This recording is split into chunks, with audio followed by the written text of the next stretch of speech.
It is, of course, true that we are not necessarily condemned to repeat the errors of the past, and with effort and goodwill, some of the gross deficiencies of earlier commitment programs may be avoided in the narcotics area.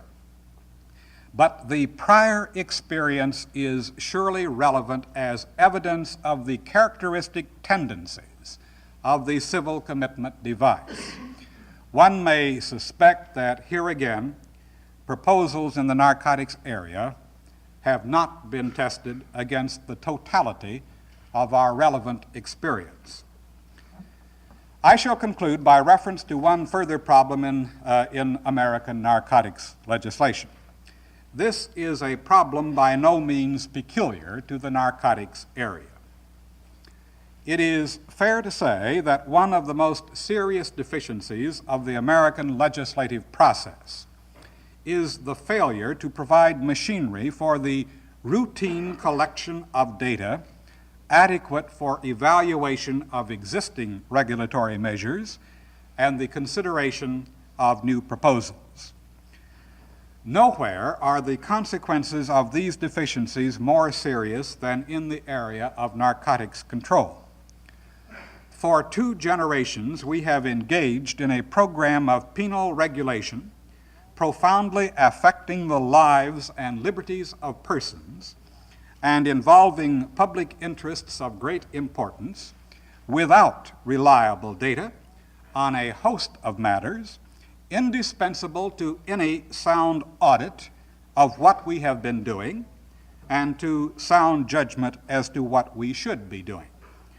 A growing awareness of the essential absurdity of this situation constitutes one of the most encouraging tendencies in the narcotics field. Several states, notably California, have begun to fulfill these responsibilities.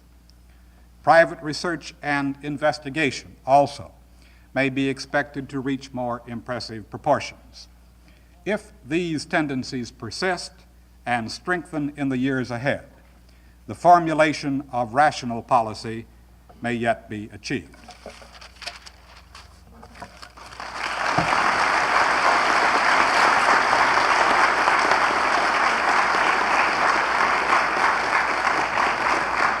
Thank you, Professor Allen. Although we were scheduled to wind up our session at 12:15, fortunately the planning for the conference has allowed a little leeway. So I'm going to suggest that we take about 20 minutes for discussion of the papers that have been presented this morning. There's no formal discussion. We assume that some of you will have questions you would like to put to the speakers, and we'll ask for those questions now.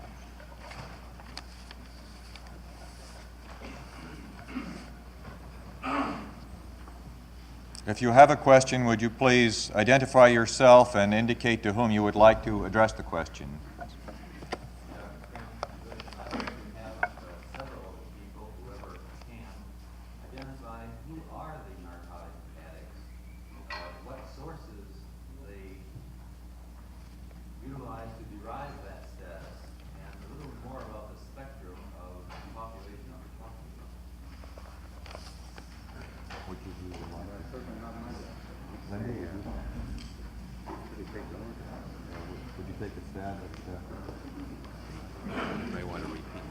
Now, the question was, who are the addicts?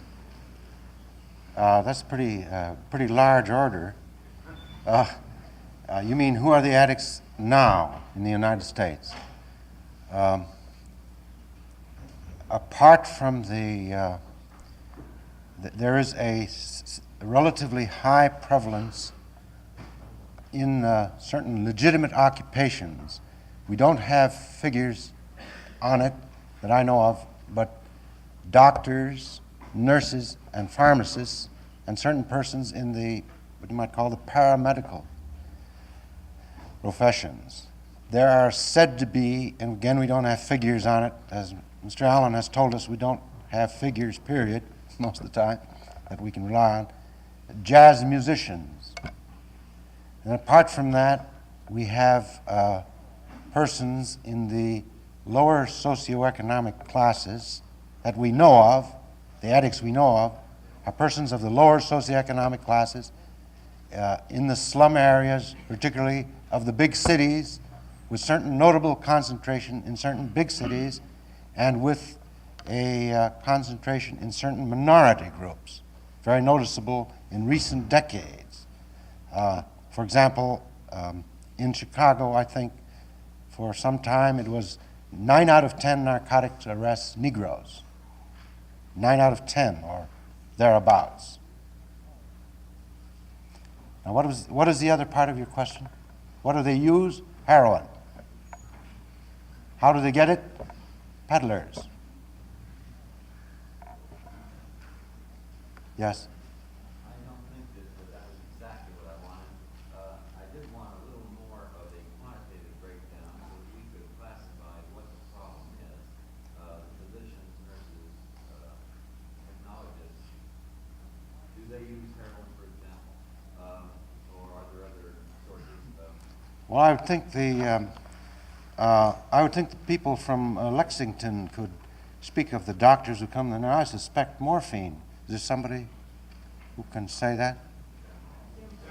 Demerol. Demerol.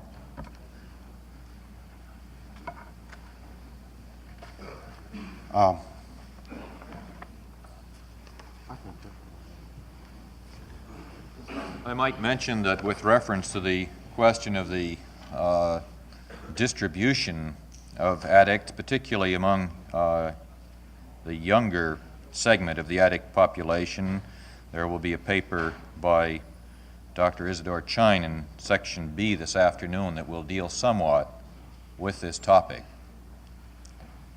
Yes, Dr. Wickler. Dr. Wickler of Lexington. Dr. Elizabeth, in terms of your theory, what is the mechanism through which linguistic recognition of the relationship between taking of a drug named morphine and relief of morphine absence distress become transformed into craving? And also, if this situation, namely the recognition of which we spoke, is the sine qua non for development of craving, then how is it that the craving, again in terms of your theory, persists in spite of the subsidence or disappearance of physical dependence after withdrawal of the drug?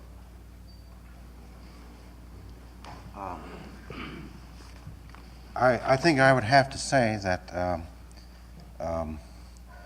the idea is that this experience, as I specified, with the knowledge, the conceptualization of the withdrawal distress and the understanding of the withdrawal distress as being due to the previous use of drugs over a period of time, all that I would feel qualified to say, all that I would say was that I don't know why this cognitive element of the situation is necessary. But from what we know of a lot of other aspects of human behavior, we note that the behavior is often decisively influenced by beliefs which have no rational grounds, and that are beliefs which are false. I don't know why this cognitive factor should be as important as it is. I would simply say that it appears to be, and that if the individual remains in ignorance of the nature of the withdrawal distress or assimilates it to a disease which he is suffering from, that he appears not to become addicted. Now, the other part of your question was what? Persistence of craving after disappearance of physical dependence. The persistence of the craving after the appearance of physical dependence, I would assume, would be due to the fact that the connection which is established on a primitive psychological level as a conditioning phenomenon gets symbolically or conceptually elaborated and becomes a central cortical phenomenon which is no longer dependent on its original biological base. Say like something like the sex pattern. The sex pattern, let's say, is established, involves a certain biological base. However, let's say after the individual becomes an adult, the removal of some of this essential apparatus may not affect the actual sexual behavior of the human adult, although this varies this is quite different in the case of the lower animals. There's a distinction to be made here between something which is a necessary condition to the origin of a phenomenon, but not necessary for its continuance once it gets established as a central phenomenon. Physiologist Carlson at the University of Chicago said of sex and the glands, he said, if we think of the sex glands as being the foundation of sex behavior, there are certain problems, and one of those is that old men should lose their interest in feminine pulchritude, but they don't, notoriously. And he said, the only physical therapy that I can think of that would cure them of this would be to amputate their heads. And this is the same idea that I have.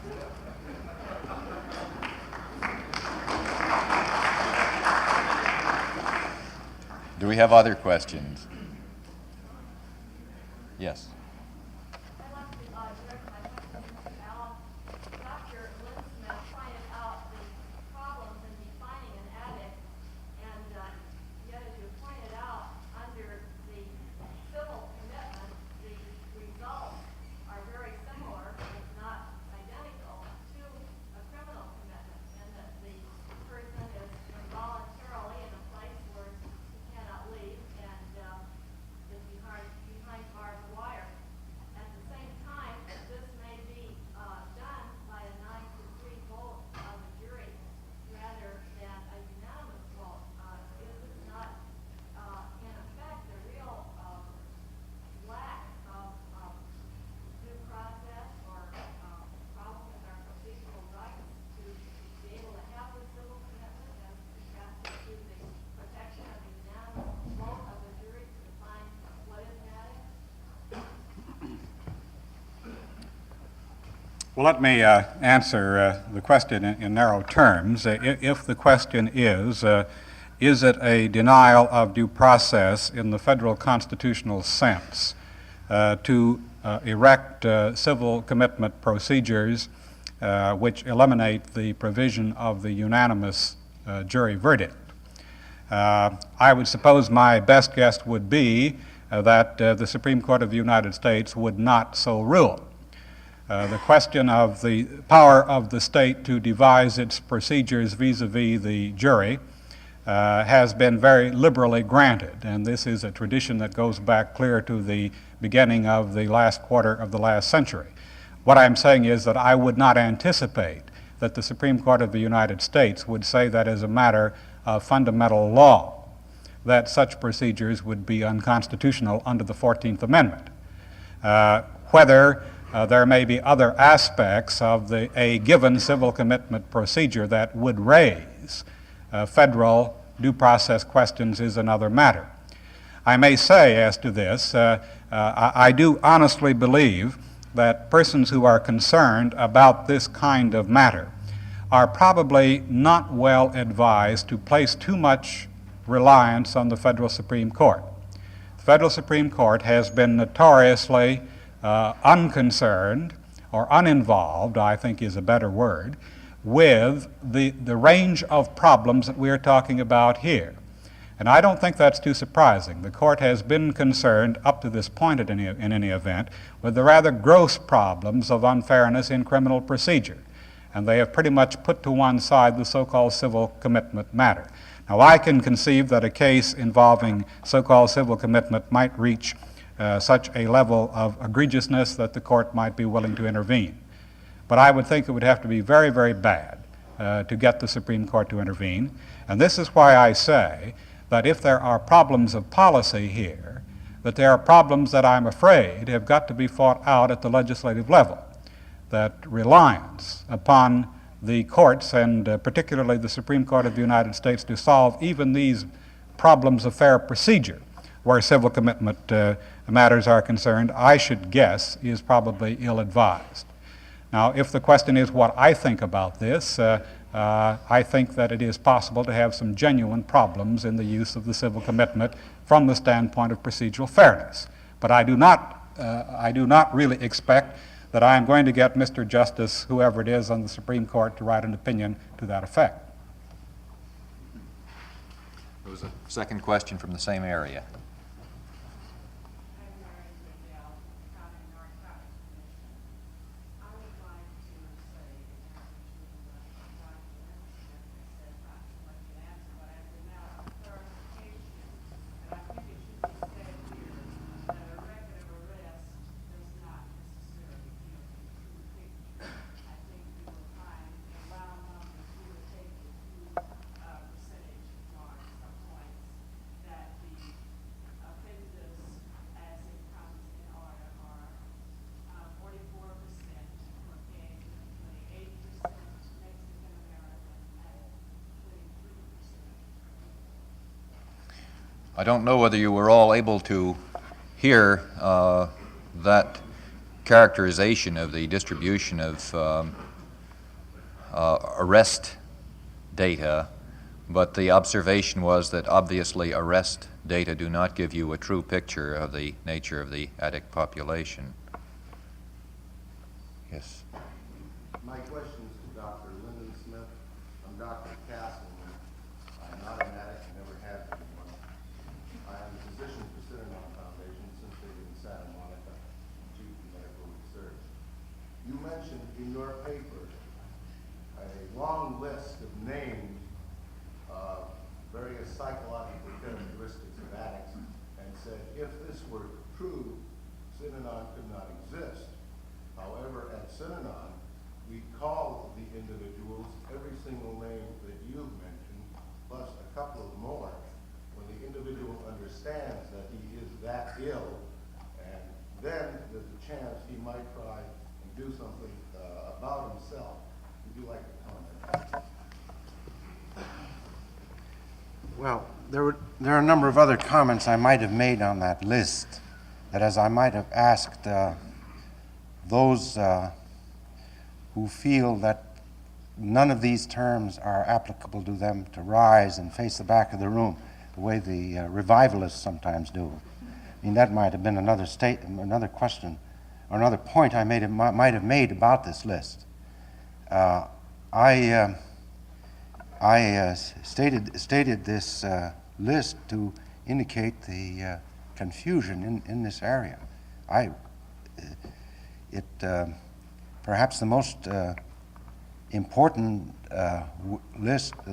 item in the list was essentially normal, because if we take the general population, we find there will be persons to whom these terms can be applied throughout the general population, perhaps in a somewhat different proportions as in the addict population. I don't attach significance to this kind of name-calling. That was the point of my remarks. You agree with that? I've never seen an addict that was normal. Have you ever seen anybody who was normal?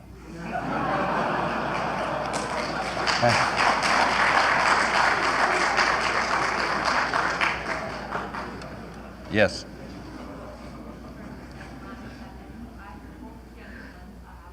Comment on the degree to which we are or are not being preyed upon by the addicts committing crimes. The question relates to the degree to which we're being preyed upon by addicts trying to support their habits.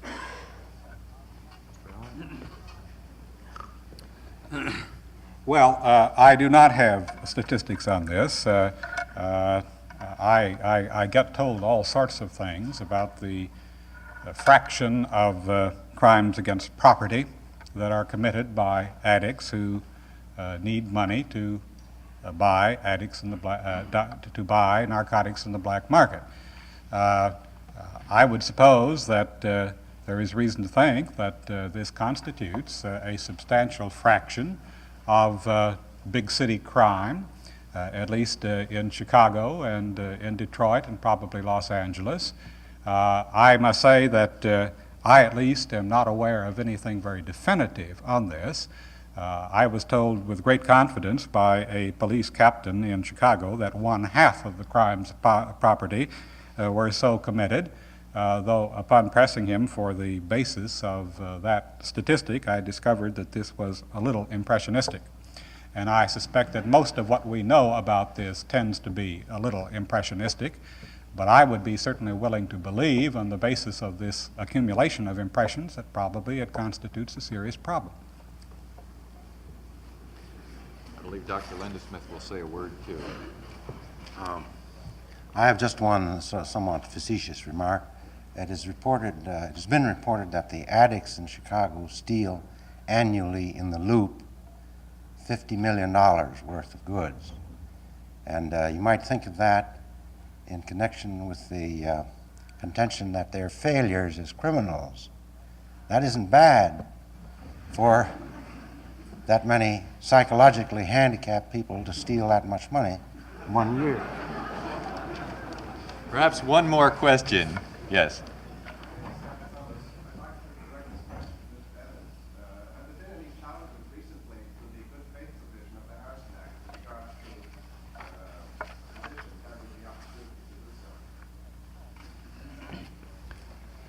There has been a good deal of talk, as you know, and the talk appeared, as I recall, in the report of the ad hoc panel of the White House Conference, directed toward inducing the medical profession to define what legitimate medical practice is with use to narcotics.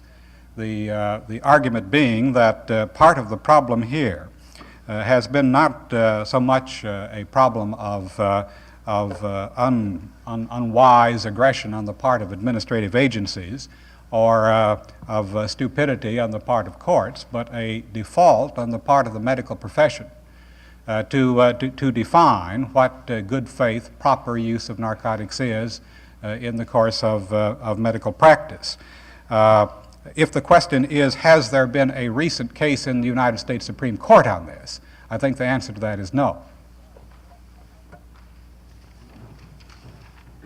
I think it's been apparent from the questions that have been raised that we are going to have a number of issues rising during the next day and a half, that not only are there varied disciplinary perspectives, but that there will be a wide variety of perspectives. These will be dealt with. Unfortunately, we can't all be present at all the panels which will take up some of these issues. I would like to remind you again that in the sessions this afternoon there have been changes of locations, that Section A will meet in Economics 121, that Section B will meet here in this auditorium, and Section C will meet in 147, room 147 of the Economics building.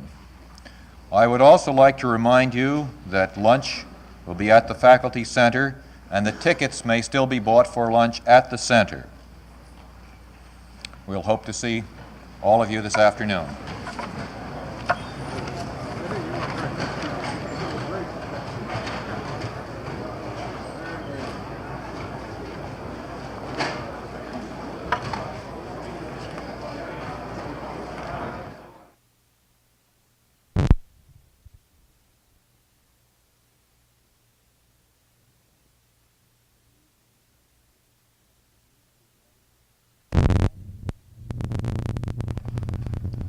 Ladies and gentlemen, I believe in getting down to business, especially when you start late. So I'd like to introduce, without further ado, the first speaker, who probably doesn't need much of an introduction to most of you. He is chairman of the Department of Psychiatry of the New York Medical College. He has extensive training and experience as a psychiatrist in research and teaching, and he has written a number of extremely interesting and suggestive papers on the drug problem, which it has been my privilege to read from time to time, and he has conducted some extremely interesting work in New York.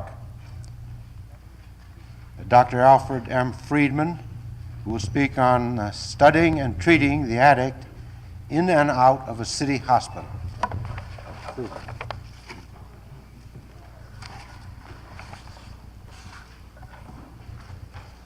Dr. Linda Smith, ladies and gentlemen, thank you for your kind introduction. Dr. Linda Smith, I share with you the reading of each other's work, but I have enormous regard for the work that you have done, and have always emphasized so many of the points that have been of importance to us in guiding our work. The record of frustration and failure that has attended the treatment of narcotic addicts for so long a period of time can be seen on examination to stem from a number of causes. The complexity of addiction as a disease with the psychological, physiologic, metabolic, and social components obviates the possibility of any simple attack. Such complexity in itself would not preclude the possibility of successful treatment, for other diseases of multifactorial origin and character have yielded to medical and public health attempts at control. It is our belief, however, that most treatment programs in the field of addiction have been developed on a base of expediency rather than on a rational philosophy oriented toward realistic goals of positive social value. Further, such expedient programs have often been discarded quickly before there has been adequate time for careful evaluation, comparison with other types of program, or the establishment of baselines on which to build. For the past 50 years in the United States, narcotic addiction has been viewed by most people, including those in responsible authoritative positions, not only as a crime, but as an evil, epitomizing moral degradation. The moral outrage provoked by addiction to the opiates is not matched by the response to other addictions, notably that of alcohol, in spite of the fact that the behavior of the alcoholic can be so much more devastating to himself, his family, and society. As another example of the tolerance of our society for other types of damaging activity, I might refer to cigarette smoking. While there is still disagreement as to whether or not smoking should be labeled an addiction, it has now been pointed out by California's Dr. Lester Breslau that bronchogenic carcinoma has assumed the proportions of an epidemic. Nevertheless, no official steps have been taken to discourage cigarette smoking among young people. No senator has launched an investigation of the influence of the tobacco industry in encouraging and promoting the habit. It is wise to maintain some historical perspective when considering attitudes toward narcotic addiction, for it has not always been thus.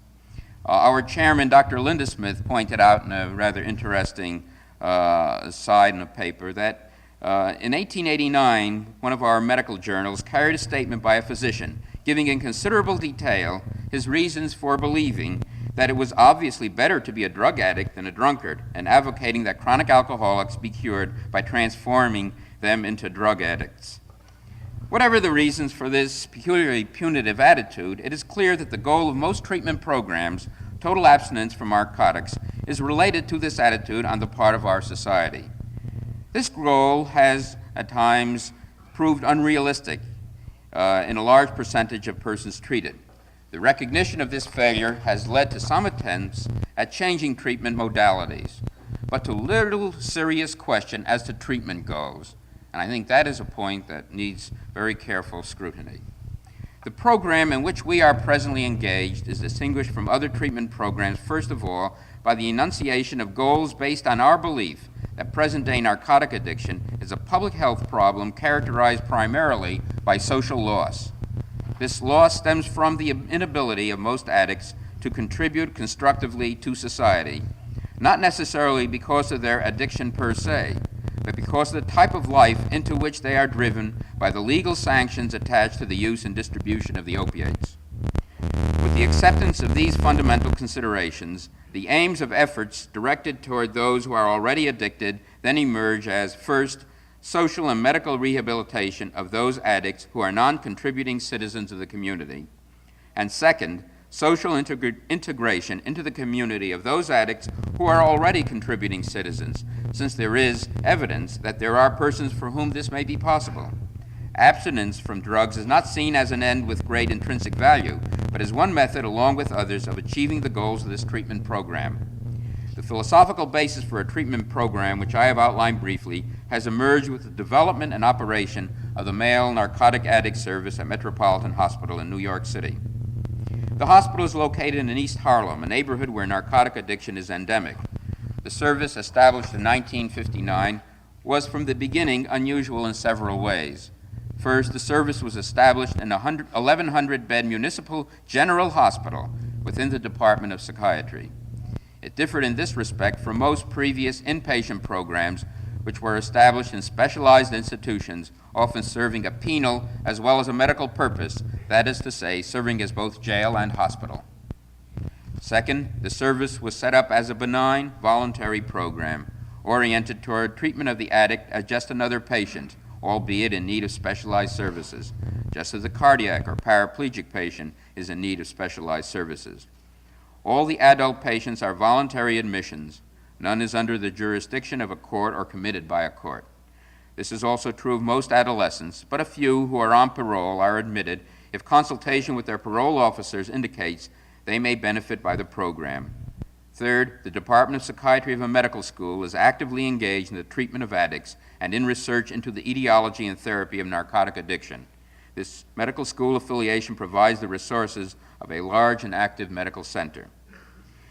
We have in other papers discussed in detail some of the advantages and some of the very great difficulties in administering a narcotic addiction service in a community general hospital. Briefly, some of the advantages stem first from the acceptance and treatment of the addict as primarily a sick person in need of specialized medical and psychiatric treatment. The acceptance of the addict patient in this way tends to overcome the difficulties that ensue when the addict is committed to the specialized institutions, such as well-known, such as Lexington or Fort Worth, where he is both patient and prisoner. Second, there are available within the general hospital the total range of services, medical and surgical, that may be necessary at some point in the treatment process. Third, the complexity of addiction as a disease, to which I have already referred, presents a challenge to the medical profession that calls for its most creative research efforts. In a large general hospital where clinical research is an accepted and ongoing procedure coexistent with treatment, the stimulation and possibilities for such research are greatly enhanced. Finally, the general hospital setting provides an opportunity for interesting and involving the non-psychiatrists in the medical profession in the problems presented by this group of patients. The difficulties attendant on the treatment of addicts in a general hospital stem first from the resistance of non-psychiatric professional personnel to work with any psychiatric patients. Such resistances are compounded in the case of narcotic addicts. Research on the attitudes of hospital staff members in our program has been described in other papers, but it is apparent from our preliminary studies that even among those persons actively engaged in a medically oriented program for addicts, popular stereotypes are still maintained and moral judgments on addiction are not wholly discarded. This applies to non-professional personnel in the hospital, as might be expected, but is also true of some of the professional staff. The administration of the hospital seems to have considerable anxiety and apprehension about the addict patients and is able to find incidents to justify this anxiety. For example, the breaking of some furniture on the ward. Finally, the deceit and manipulativeness which characterize many addicts and are considered by some authorities as a symptom of the disease provoke a response, sometimes hostile or negative, in both professional and non-professional personnel that multiplies the problems involved in administering this type of program. This is a general picture of the inpatient service. I would now like to deal more specifically with our experience and development in the past 3.5 years. From the beginning, this program was viewed as an opportunity for study and research on narcotic addiction. There were no illusions that because of its difference from other programs, it would necessarily lead to a higher percentage of cures. Originally, 2 wards of 25 beds each were designated for the treatment of heroin addicts. The average anticipated period of hospitalization was 28 days, during which period withdrawal by means of methadone was to be carried out and the patient introduced to the aftercare program. Outpatient facilities were available for individual and group psychotherapy. Psychotherapists were and are in the main board-eligible psychiatrists who have completed or are undergoing psychoanalytic training.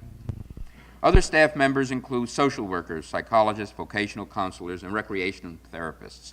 A social club for discharged patients was established early in the program. The treatment process was seen as part of a continuum which extended through initial contact with the patient, referral of the patient for admission, admission to the ward, detoxification, convalescence, and therapy in the hospital, treatment preparation for aftercare, then the aftercare, follow-up contact by a research team, and evaluation of the program, and the last, not the least. Our hope was that this might be an action research opportunity which would provide insight into the success or failure of the treatment process so that changes might be made where indicated and the program would remain a dynamic rather than a static one. In keeping with this objective, there have been a number of revisions in the program since it was begun over 3 years ago.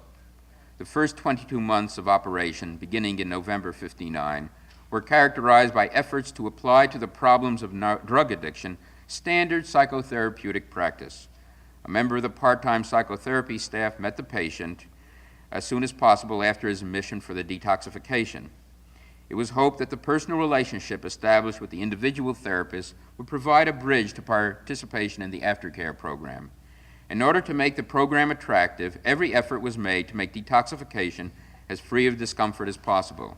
Soporific and tranquilizer drugs were prescribed freely in the aftercare clinic, but prescriptions were written to carry the patient only up to his next clinic appointment in order to reinforce motivation to attend. Of some 490 adults who comprised some 683 admissions during the first 22 months, there were only 66 patients who were attending the aftercare clinic in September 1961, some 2 years later. Another dozen or so were regularly attending the social club. In the absence of tests to determine whether or not these patients were currently using heroin, there were no reliable data on the percentage who had actually altered their pattern of drug use as a result of contact with the program. Using aftercare clinic attendance as a crude and really questionable gauge of effectiveness, the program as it was then set up appeared meaningful enough to warrant continued participation to only about 1/7 of the patients. This discouraging picture, obtained as a result of our interest in continuing evaluation of the program, was not wholly unexpected. The primary therapeutic instrument of the service as originally established was psychotherapy. Previous attempts at curing addiction with psychotherapy alone had already been shown to be effective in relatively few cases. The nature of our patient population, largely of minority group status, and characterized by little education but much economic and social deprivation, currently contributed to the ineffectiveness of conventional psychotherapy. In an attempt to improve that state of affairs, procedures were revised in the fall of 1961. At that time, there was established a coordinated program with an existing neighborhood agency which had been working with addicts and ex-addicts on an outpatient basis for some years. This cooperative arrangement provided for the referral to the hospital program of addicts known to the neighborhood agency over a period of years. Priority of admission was offered to such patients utilizing the neighborhood agency's knowledge of their life history and family history to facilitate screening. A full interagency sharing of information was inaugurated so that the follow-up potentialities of both staffs could complement each other. In addition, the staffs of both agencies attended meetings jointly, both professional meetings and meetings with groups of addicts. An additional innovation provided that psychiatrists spend a portion of their time each week out in the neighborhood agency, seeing prospective patients and ex-patients who would drop in informally to discuss their problems or the possibility of admission in this setting in preference to keeping appointments in the outpatient clinic. Within the hospital, the two 25-bed wards originally established as an adolescent and an adult ward were changed to a detoxification and a rehabilitation ward. This change followed the observation that those patients who were still receiving methadone presented a severe challenge to those whose physiological detoxification was completed. The restlessness engendered in the latter group seemed to precipitate an undue number of sign-outs against medical advice. The separation of the two groups therefore seemed a logical step, and all patients were consequently admitted to the detoxification ward for a period of about 2 weeks, to be followed by about 2 weeks on the rehabilitation ward.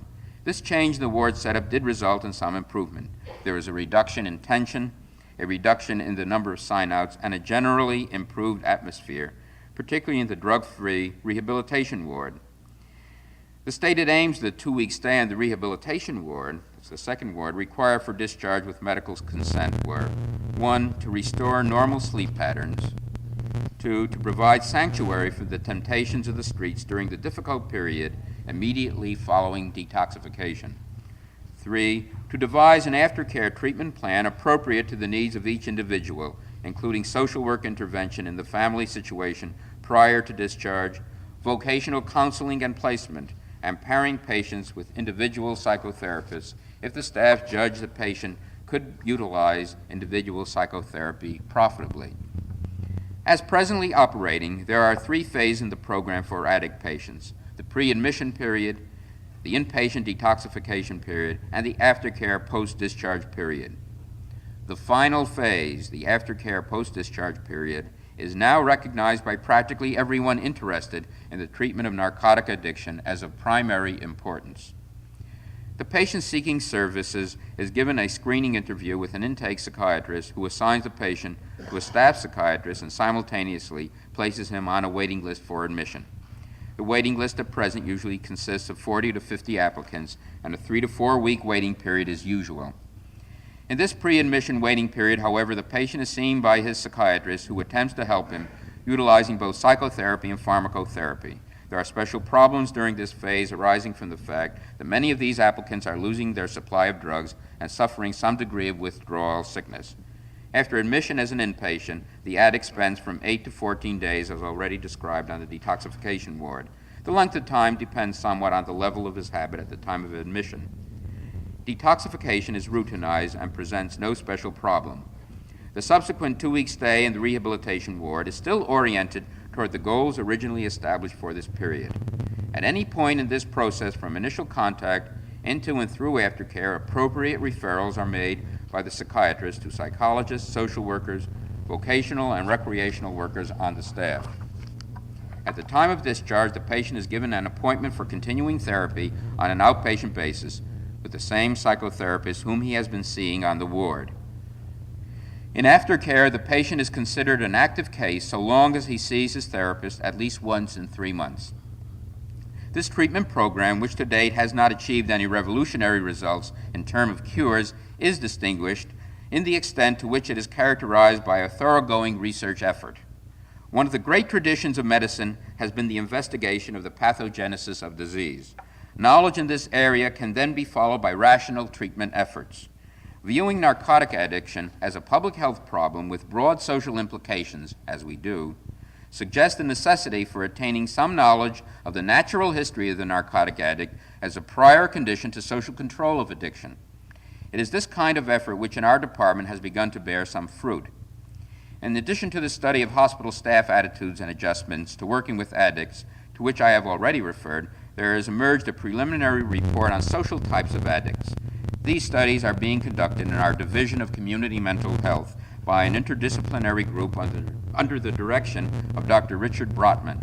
The data on social types of addicts were derived from the responses of 100 addicts to 2 lengthy questionnaire interviews during their hospitalization.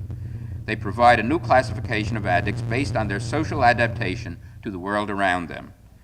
The prevailing public stereotypes of addicts have varied from time to time, and although they have within them a kernel of truth, they nevertheless suffer from the fault that characterizes all stereotypes. They are fixed forms or notions based to no small degree on prejudices and of little value in devising treatment programs. Most scientific classifications of addicts have tended to focus on personality traits exclusively. While this approach may have contributed to our understanding of the predisposing factors in addiction, it suffers from the limitations that attend an unawareness of the crucial role played by social policies and cultural restraints in the development and perpetuation of addiction. The classification of lifestyle adaptations which we have developed is an attempt to introduce a realistic, multidimensional social characteristic into the study of addiction. By emphasizing the concept of adaptation, attention is directed to the social and cultural environment as well as to the individual. In studying the pattern of an addict's social relationship and social attitudes with respect to major areas of living, his lifestyle adaptation, we are investigating his involvement with various conventional and deviant, most often criminal, social systems and subcultures. There is evidence in our preliminary data that our addict patients vary in the extent of their involvement in the conventional and the criminal worlds, even though practically none of them belong to the well-educated or professional classes. We have found that over a quarter of our sample of 100 addicts report that they have worked fairly steadily at a conventional job at least half the time since they were addicted. This and similar findings contain implications of importance for a community mental health approach to addiction.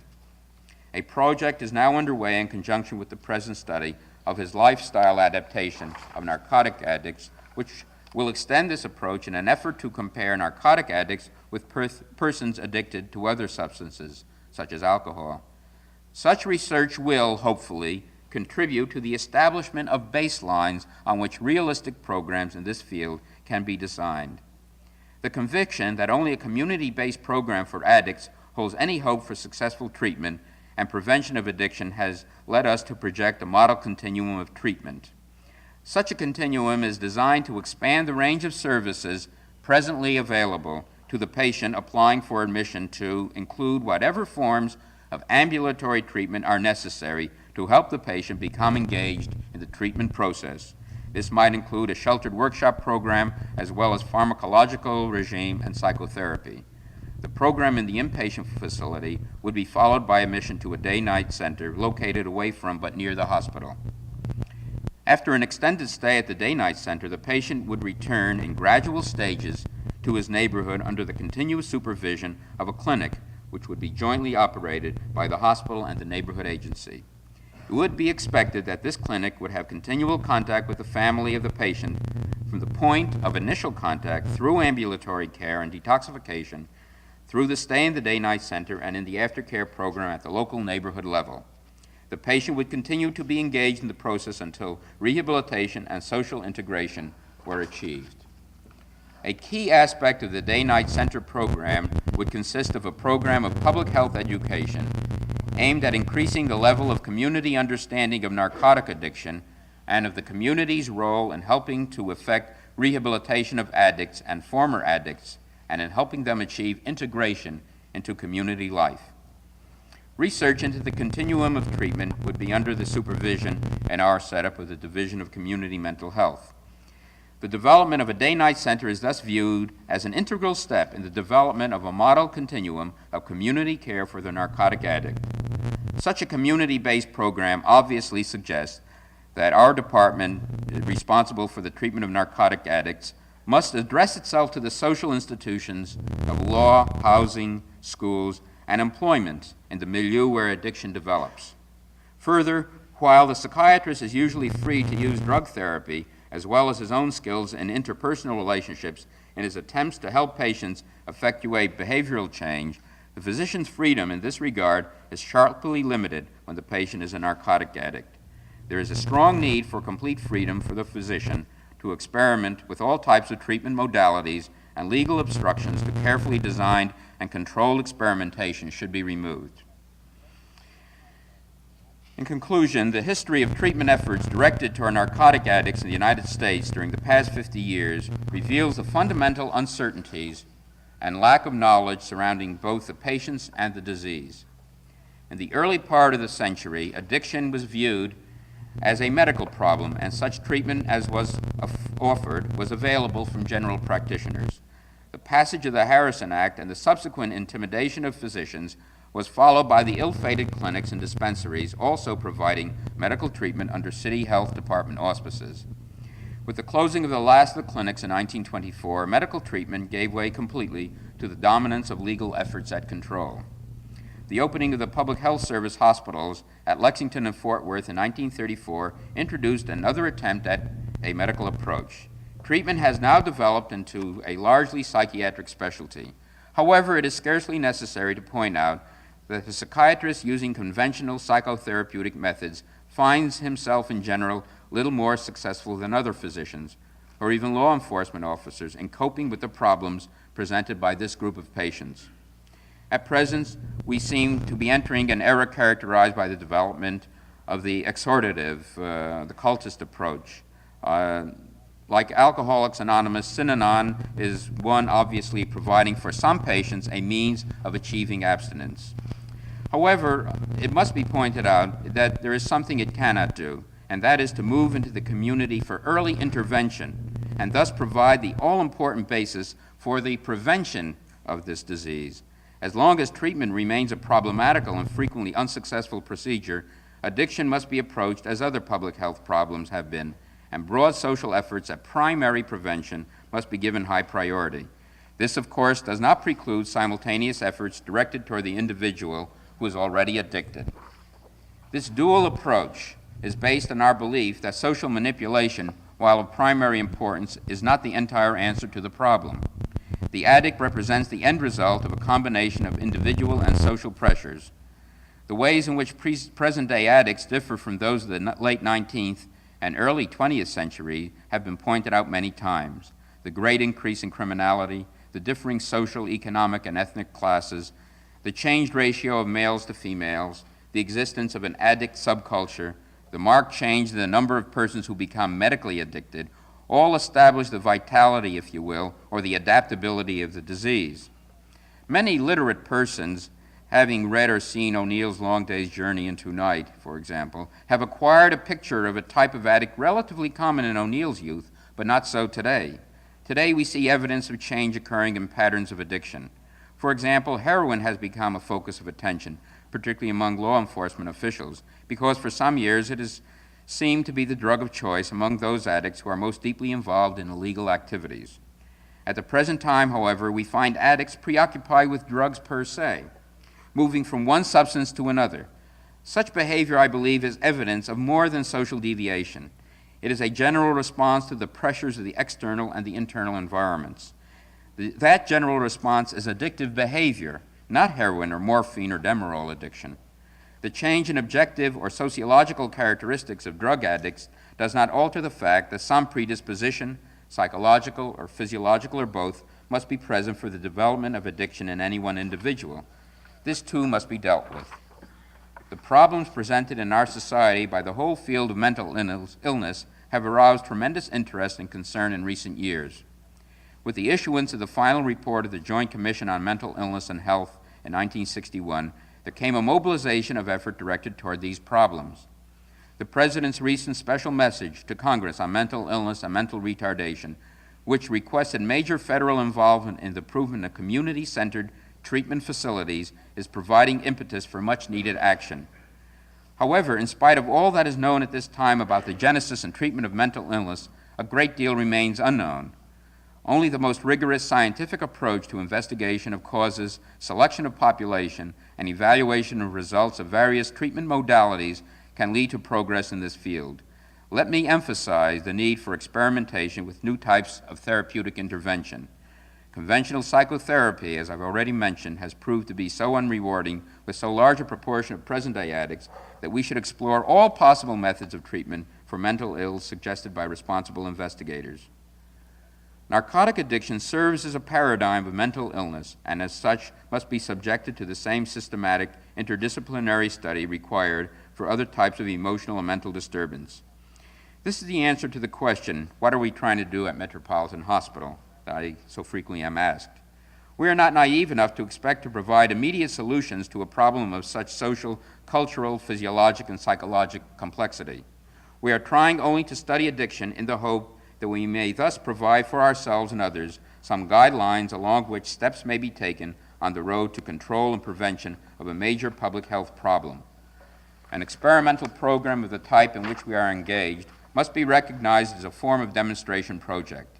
It is worth examining the purpose and the value of demonstration projects in general, particularly when the specific project is in a field of operation historically characterized by failure.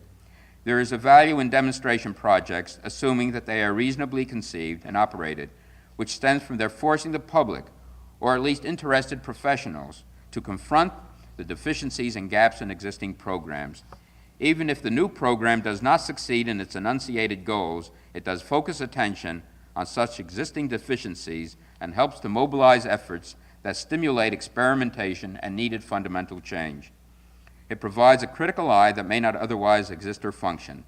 This general truth may be seen in the area of education, for example, where such experiments as enrichment programs for deprived children may bring to public attention the great lacks in conventional school systems for such children. However, we must not lose sight of the fact that a small demonstration project operated for a limited group of people may not necessarily succeed when it is enlarged or its scope is widened to include much larger groups. In the field of narcotic addiction, the private practitioner may meet with success with an individual patient, or some experiments may be successful with small groups or a limited number of cases. Such groups, however, may be self-selected, and the limits established by such self-selection must be remembered when plans are made to extend such programs to include all narcotic addicts in need of treatment. To summarize the ways in which this program differs, I would point out first that it is completely voluntary. Second, its goal is social rehabilitation of the addict, not just abstinence from drugs. Third, it is an action research program, the essence of which is study. Treatment can be rationally undertaken only when there is some understanding of the whole addictive process and possible ways of ameliorating it. Fourth, we are concerned with the total addictive process, which we see as a reaction to stress, both internal and within the community. Abstinence from one drug does not necessarily mean that addiction is cured. Finally, we are oriented toward the prevention of addiction. With some knowledge of the genesis and development of this disease, we may be able to confront society and interested professionals with the critical issues that demand their attention if social control of addiction is to be achieved.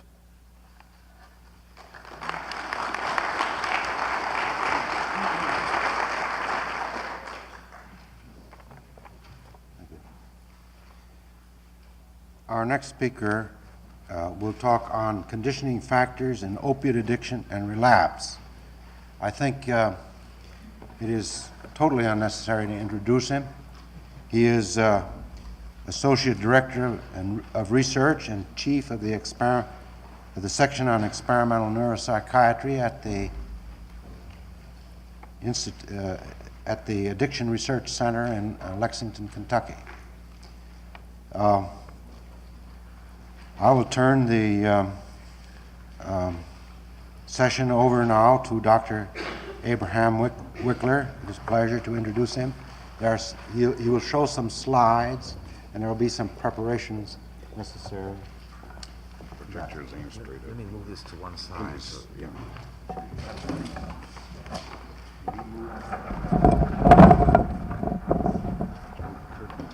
open it up. I need a point. No, I've got a battery operated one here. You need a light also on this. No, I can see it. Oh, that's on You start the slides immediately. No, about 10 minutes. I'll get the pointer up to you. Mr. Chairman, ladies and gentlemen, in achieving an impressive degree of mastery over the world around us, the growth of the natural sciences has been characterized by an ever-increasing supplementation of private operations, such as sensing, feeling, inducing, and deducing, with public ones, that is, control and manipulation of measurable variables. As one result, even our private ways of perceiving the world have changed from those of our pre-scientific ancestors, so that at sunset, we no longer see the sun sinking into the sea, but we see it disappearing beneath the horizon. Such subtle but far-reaching changes have also occurred in our dealings with our hearts, livers, and kidneys. But in dealing with our own and other people's behaviors, most of us are still content with mentalistic explanations, the terms of which, private as they are, remain undefined, though they may be quantified in the sense of counting the frequency of their occurrence in one or another situation. This mentalistic orientation has characterized most attempts to describe and explain drug, including opiate addiction and relapse, no less than other forms of deviant human behavior. In consequence, the clinician has tended to accept his patient's mentalistic interpretation of his addiction and his frequent relapses to drugs as a valid one. For who else would know better what his feelings are than the patient himself? And does not one behave in accordance with one's feelings? To be sure, the psychoanalysts have often answered both questions in the negative, designating the patient's verbally expressed feelings as conscious and their own dissenting conscious feelings about the patient's feelings as unconscious ones of the patient. This certainly represents a commendable attempt to break out of the solipsistic straitjacket, which, had it been allowed to restrain Columbus, would have left us convinced that the earth is flat because we see it that way. Unfortunately, however, the psychoanalysts' explanations of human behavior, including drug addiction and relapse, are also couched in mentalistic terms, and hence cannot be tested for validity in the accepted manner of the natural sciences, that is, by the use of public operations, at least directly. Now, possibly for these reasons, the clinician's interest in the problem of drug addiction and relapse have been focused on the occurrence of drug-induced, quote, euphoria, unquote. It has been debated whether or not morphine, heroin, and other narcotic drugs, and incidentally from now on I'll just speak of morphine as a prototype, produce euphoria in all persons or only in atypical or deviant ones. But few have ventured to question the decisive importance of euphoria as the main determinant of the addict's behavior, both in his initial addiction and in his subsequent relapses. For this is also the addict's explanation. Likewise, in agreement with the addicts, clinicians have generally regarded morphine-induced physical dependence merely as an unpleasant complication, serving as a deterrent rather than as a motivating factor in relapse. For who but a masochist would see any virtue in those properties of a drug that produce the, quote, agonies of the damned, unquote, when withheld after long continued use? Now, I would not deny that certain effects of single doses of morphine may be decisive in determining the initial choice of that drug from among many other so-called euphorogenic agents for continued use by some persons. Indeed, in collaboration with several of my colleagues, I have presented data acquired by public operations indicating one class of effects of morphine on non-tolerant post-addicts, which theoretically at least may play such a role, namely, reduction of the influence on behavior of motivating variables in general, and of nociceptive ones in particular. But whether or not such effects have anything to do with euphoria is indeterminable and, in my opinion, quite irrelevant. Of more importance would be the development of methods for testing the hypothesis that, other factors being equal, any drug possessing such effects, those I have just described, regardless of whether or not they also produce euphoria, would be chosen for repeated use by the same kind of person who uses morphine in this manner. Be this as it may, however, I have stated reasons for doubting the prevailing opinion that the quest for euphoria and fear of abstinence distress are responsible for self-maintenance of addiction to morphine. Mainly, these reasons are three. First, tolerance to the so-called euphoric effect of morphine develops quickly and is not achieved again in anything like the intensity of the initial effect despite progressive increase in dosage. Two, even with unlimited supplies of a drug and the privilege of self-injection in amounts and at intervals ad libitum, the addict, at least under experimental conditions, is a miserable creature, beset by remorse, guilt, and anxiety. And finally, three, there appears to be no adequate reason why experienced addicts cannot withdraw themselves in a relatively painless manner, either by gradual reduction of dosage or substitution and subsequent withdrawal of methadone. In mentalistic terms, the conclusion drawn from these considerations and other subjective so-called data gathered in a study of a patient during self-regulated re-addiction to morphine was that the motivations for the self-maintenance of addiction in man are largely, to use a psychoanalyst terms, unconscious ones. Above all, the gratification by each dose of morphine of the need for the drug engendered by physical dependence. Furthermore, it was suggested that being hooked, as the addict says, furnishes the addict with a motivational basis for sustained activity, which he calls hustling for drugs, directed to recurring but attainable goals, thereby preventing boredom and also securing approval from his peers, that is to say, from addict society. Likewise, I have doubted that the quest for euphoria constitutes the only or even the major motivation to relapse, in spite of the addict's conscious insistence thereon. For the acceptance of such an explanation would entail acceptance of the improbable assumption that the addict remembers only the euphoric effects of the first few doses of morphine and forgets the months or years of misery experienced during addiction. Rather, statements occasionally made by post-addicts to the effect that they have experienced symptoms resembling those of acute abstinence from morphine long after withdrawal of the drug led me to hypothesize that physical dependence may become conditioned to environmental situations specifically associated with availability of morphine, and hence abstinence distress, or something very much like it, may be reactivated long after cure when the post-addict finds himself in a similar situation, thus providing an unconscious motivation to relapse and renewed self-maintenance of addiction as I have just described. Another way in which relapse might come about as a result of conditioning was suggested by Lawrence Cobb back in 1939 in the following terms, and I quote, "The addict, even if he has sufficient narcotics, becomes uncomfortable several times a day when the last dose wears down. If another dose is not available, he suffers acute distress in about 18 hours. Over a period of years, he relieves such discomfort or distress thousands of times by injection of morphine. During the same period, he enjoys the drug in pleasurable association with friends, and by taking it to get the effect that many of them describe by the statement, quote, it makes my troubles roll off my mind, unquote.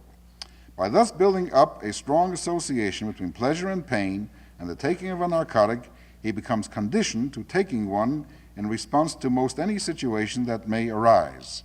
And this is the end of the quotation from Dr. Lawrence Cobb's paper in 1939. And as you see here, he has postulated in a vague sort of way, but still quite clearly, another kind of conditioning, which these days is called instrumental or operant conditioning.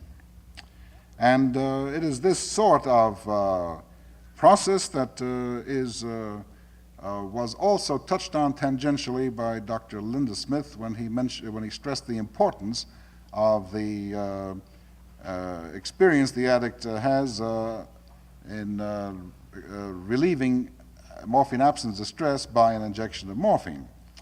Although here the stress is not laid on the linguistic factor, which would seem to be rather obviously essential. Now, expressed for the most part in mentalistic terms, the validity of such speculations is difficult, if not impossible, to test directly. But to those who are familiar with behavioristic conditioning theory, their similarity to certain concepts definable in terms of public operations should be apparent. Now, expressed in terms of conditioning theory, I wish to postulate that reinforcement of opioid acquisitory behavior proceeds in 3 successive phases, namely, 1, if I may have the first slide, please, through reduction by the drug of anxieties associated with ineffectual gratification of a variety of personally determined needs, above all, primary ones, such as those involving pain and sex. This first phase is designated on the slide as episodic intoxication, so-called euphoric stage, although I don't know what euphoria means. I think the rest of the slide you can interpret for yourself. I don't want to take time to go over it, but I'm now talking about the first phase. Now, this phase is highly contingent depending on special circumstances of a personal and environmental nature, and is important mainly as a determinant of initial choice of a particular drug for repeated use. In other words, the kind of reinforcement that occurs in this column, it doesn't happen every time the subject happens to take a dose of morphine or heroin. It depends on the circumstances to a very great extent. And there's not a very strong reinforcing factor, therefore, because of this irregularity and inconstancy. Now, the second phase, this one, is that which occurs with the development of tolerance and physical dependence, for example, on morphine or heroin. And the reinforcement occurs here through repeated reduction of drives engendered by the synthetic need for the drug itself. This phase is far less contingent than phase one, because with the development of physical dependence, the need for the drug recurs constantly as the acute effects of the previous dose subside. In other words, once the patient has become physically dependent on the drug, then he has a guaranteed source of reinforcement, namely a certain number of hours after the last shot, when he will become abstinent, and then an injection of the drug is most reinforcing, most positively reinforcing, and this happens every time. So the reinforcing properties of the drug in this stage are far more reliable, far more predictable than they are in this first stage. Now, the third stage is designated in these two columns.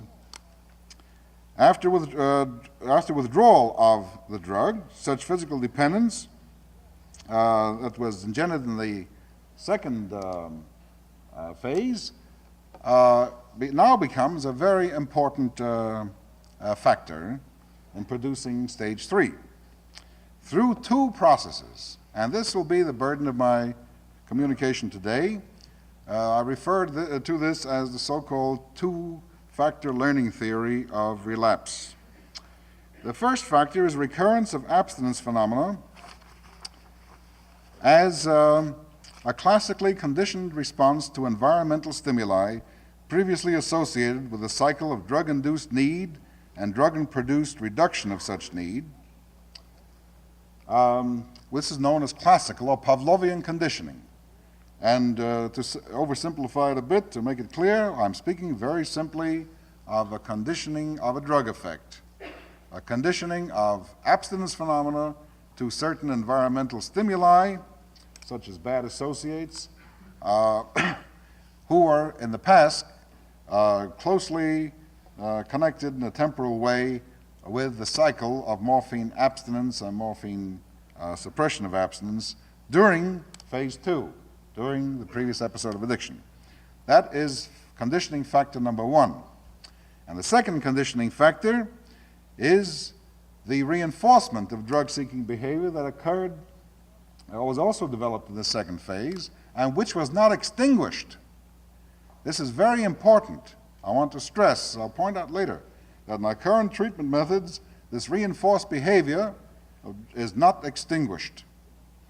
And therefore, if the first factor I just mentioned operates, namely the recurrence of abstinence phenomena as a conditioned response, then this acts as the drive which then sets off the reinforced behavior that was developed in the second phase, namely hustling for drugs or opiate acquisitory behavior. So this, under such circumstances, we then can expect relapse to occur to a high degree of probability.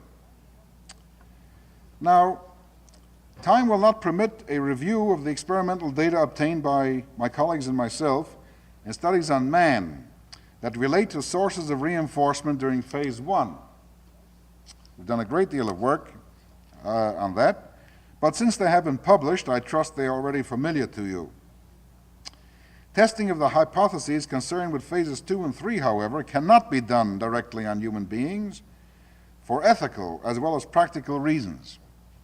Therefore, our experimental work on these phases has been carried out on rats. Now, basic for the conditioning studies about to be described are data we obtained on the characteristics of physical dependence on morphine in this species, namely the rat, and on the effects upon the morphine abstinence syndrome of the rat of drinking a very dilute solution of another drug called idonitazine.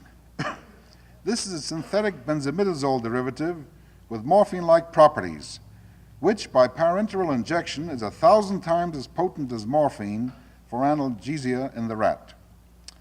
Now, very briefly, it was found that rats made tolerant to 200 milligrams per kilogram of morphine injected intraperitoneally once a day each morning display a number of abstinence phenomena each evening, increasing in its severity throughout the night until after the regularly scheduled injection of morphine the next morning. A regular and easily quantifiable component of this nocturnal abstinence syndrome is an increase in what I have called wet dog shakes. And they are called wet dogs because of their resemblance to the shaking of a dog when he shakes water off its back. And you've all seen dogs shaking water off its back, so you know what that means. Now just imagine a rat doing the same thing without water on its back. And now you have the rat wet dogs.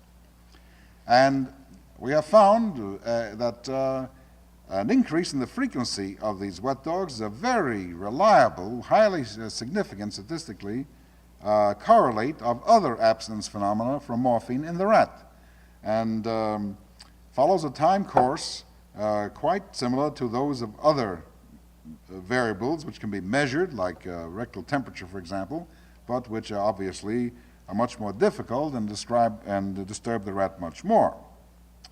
On the average, rats 24 hours absent from morphine at this dose level, 200 milligrams per kilogram intraperitoneally each morning, display mean frequencies of 5 to 7 wet dog shakes in 15 minutes per rat, whereas the frequency counts of wet dog shakes measured concurrently in normal rats vary between 0 and 1.5 in 15 minutes for each rat. And this difference is significant to the 0.00001 level.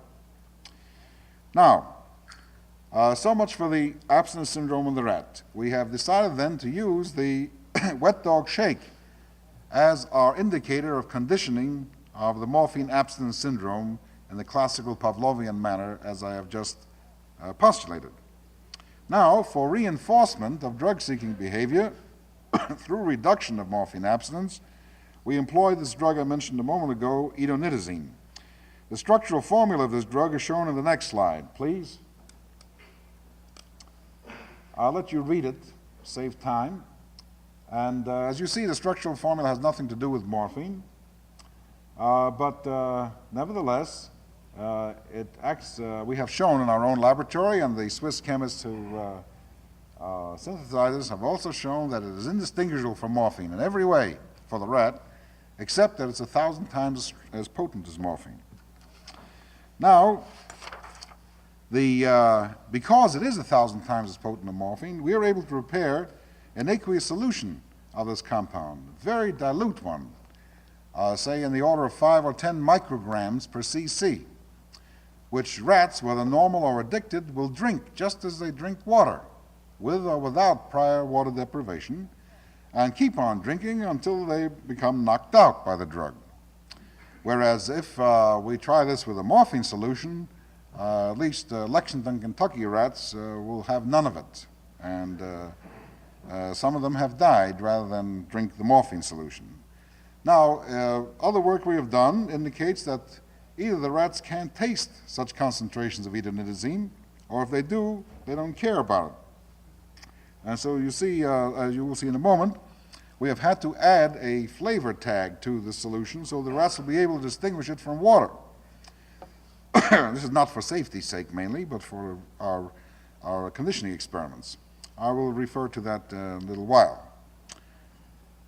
Now, before I go on to the conditioning experiments, I must show you some data of a very crucial nature, namely what happens when rats that are addicted to morphine on this schedule I have just mentioned, namely 200 milligrams per kilo a day of morphine intraperitoneally in the morning, just one shot.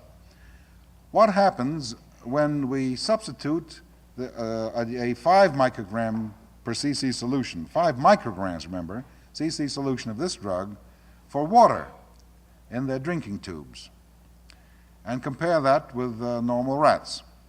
Now, the next slide will give you a graphic demonstration of the findings. I have here plotted on the 2 abscisses, one for the morphine-addicted rats. Is that in good focus? I can't tell with my glasses here. That's better, I think. One for the morphine-addicted rats, and these are for normal rats receiving saline injections at the same time. The abscissa in both cases is the same, and it's simply the hours of the day, starting with 8 a.m. In the morning of one day and going through the night to 8 a.m. the next morning, and the same thing here. The ordinate are cumulative lap counts. We have an electronic device which records every lap. Every time the rat sticks his tongue into the drinking tube, a counter counts, and every hour the count is stamped cumulatively, so we can follow the rat's drinking behavior right through the 24 hours of the day. And then also we measure the cc's consumed at various times on the drinking tube, so we can relate them to each other. Now you'll notice that these morphine-addicted rats begin to drink about an hour after their morning injection, and they really go to town. This curve with the hollow circles is a curve we obtain when the drinking fluid consists of water, distilled water. And you see at about 9 o'clock here, they get their shot at 8 o'clock. At 9, an hour later, they start drinking at a very rapid rate and continue to drink that way until around 8 p.m., about 12 hours later.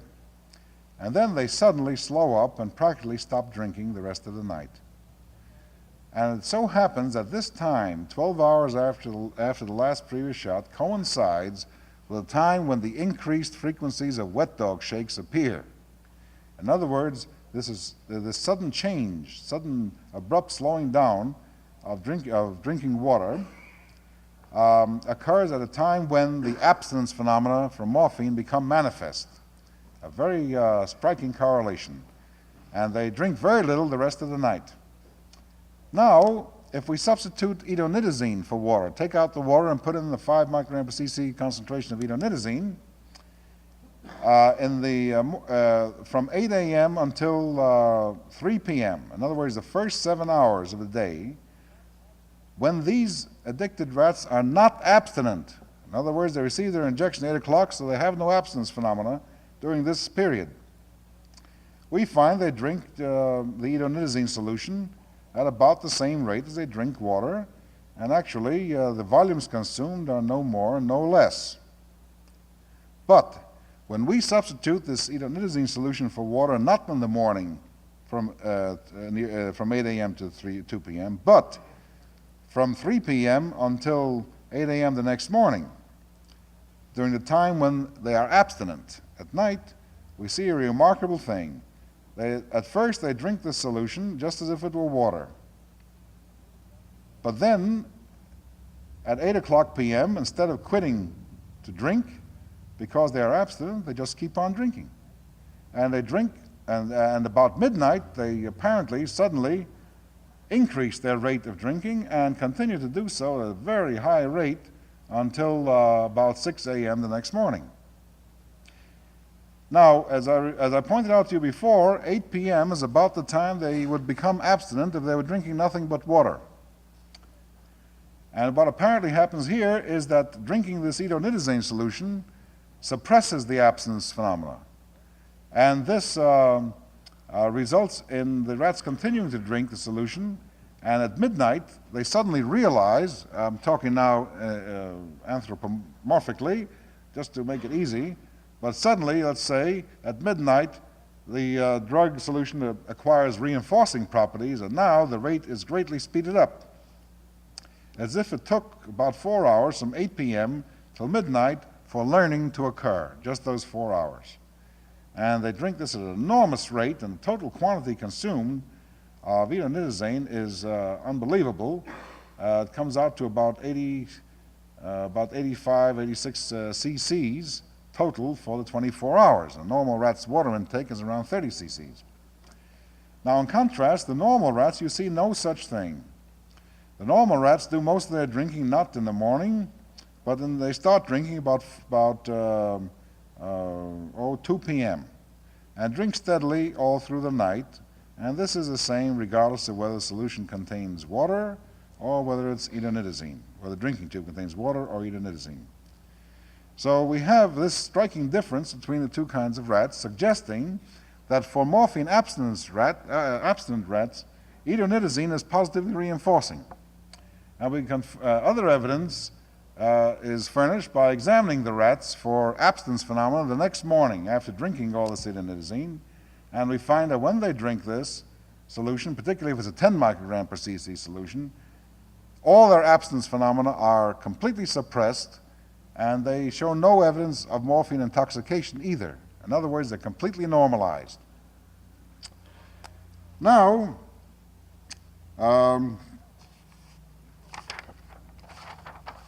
utilizing this information, the study on the two conditioning factors that I have spoken about, operating during phase 2 and therefore becoming determinants of phase 3, the relapse phase, was designed in the following manner. Now, slide 4 will give you a very simplified picture of the experimental design. Now, first of all, as I mentioned earlier in my talk, when we're using an experiment in which the rat has to make a discrimination, we have to flavor tag or provide some other cue for the rat to be able to distinguish which tube contains water and which tube contains this edonidazine solution. And we found that flavoring it with anise oil is very good. It's very simple. You simply pass a solution through a filter paper containing a few drops of anise oil, and then the stuff smells and tastes just like Christmas candy for days on end. And of course, we always make sure the experimenter can smell it and taste it before we give it to the rat. So during the training period, we now employ either water or anise flavor. And the water is placed on one end of what is called the linear maze, and it's always placed on the preferred end, the end which the rat prefers, which you find the rat prefers when both tubes contain water. And the other end, we put the various reinforcing fluids, as we'll call them. And these vary for each of 4 subgroups. Now, the subgroups are defined here. The E's are the addicted rats, the experimental group, and receiving morphine on this schedule. And half of them are anise-flavored, are reinforced with anise-flavored edonidazine at this side. And the other addicted group are reinforced on this side with just anise-flavored water, designated here as FLH2O, flavored water. And similarly, our 2 control groups of rats, which get saline in the morning, are divided into 2 subgroups and reinforced in the same way. This one here with a 5 microgram per cc solution of flavored edonidazine. We don't use 10 because it's fatal for non-tolerant rats, and some of them. And the control group is non-trained, is actually trained on flavored water, not flavored drug, always at this end. Now, the experiment is so designed that the training occurs at night. The rats get their shots in the morning, and the training occurs at night from 8 p.m. until 8 a.m. the next morning. So that at night, the E's, these 2 addicted groups, are abstinent. They're having morphine abstinence phenomenon. Of course, the control groups don't have abstinence phenomenon anytime. And they're trained in this side. They're locked in on this compartment on certain evenings of the week, so that they can relieve their this group can relieve its abstinence phenomena from morphine by drinking this 10 microgram per cc concentration of flavored edonidazine. Whereas this group, the ENT, cannot, because all they get there is flavored water. In the same way, the control train group has no abstinence to relieve here, but they have the experience of the pharmacological effects of the drug on those nights, and this group only of the flavor. On the other nights, all the rats are locked up in this compartment, and both groups of experimental rats then experience abstinence phenomena on this side, which is associated not only with being in the side, but having distilled water available for drinking. So the experiment was so designed as to establish a temporal connection between being in this side of the linear maze and having abstinence phenomena, and being in this side, and then discriminating between this side of the maze and this one on the basis of relief of abstinence phenomena, for which the anise flavor was the cue. In other words, not only the position of the tube being on an unpreferred side, but also the presence of the anise flavor here was the cue, or distinguishing between two groups, two tubes. Now, after 6 weeks of such training, all injections were stopped. In other words, the morphine was withdrawn abruptly, so was the saline. The rats were taken out of the linear maze and placed in home cages, individual home cages, and with ad libitum food and tap water. And there they were left from then on, except for the relapse test which we made at various periods, phenomena, increased wet dogs and all that, which eventually subsided. And then we did these relapse tests. The first one was done 9 days after withdrawal of the drugs. And these relapse tests were always done in the same way. In the morning, the wet dog frequencies are measured in 2 ways. One was measured in the home cage. Now, the home cage is a neutral environment. That's where they've been brought up and lived all their lives. Sometimes they've been absent occasionally, but most of the time not. And also the wet dogs are measured in the linear maze on this end, where for these two groups, the being in this end was associated with being abstinent from morphine. This was done in the morning for all 4 groups. Then the rats were left on this side of the maze until 8 p.m., and then they were given access to both tubes to make a choice between water on this side and on this side now, for all rats, the 5 microgram solution of flavored indazine. All rats. In other words, this is the training schedule, but in the testing relapse schedule, all rats were offered the choice I just mentioned. Now we'll take a quick look at the results. So I see the time is marching on. May we have the next slide? This shows the data acquired in the first 5 relapse tests, the first of which was done 9 days after withdrawal of the drug, the 5th one 72 days after withdrawal of the drug. First, we take a look at the wet dogs.